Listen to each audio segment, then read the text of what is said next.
Ibrahimpatnam municipal ఎన్నికల nomination ప్రక్రియ ముగిసింది. రంగారెడ్డి జిల్లా ఇబ్రహీంపట్నంలో నామినేషన్ల చివరి రోజున రాజకీయ హడావుడి నెలకొంది.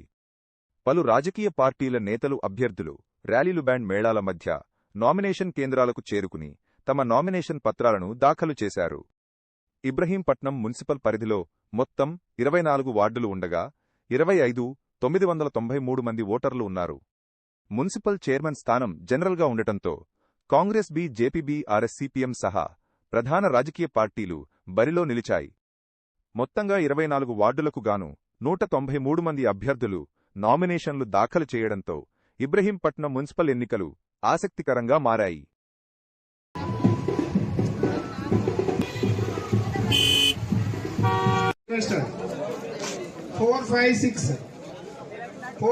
ఓకే.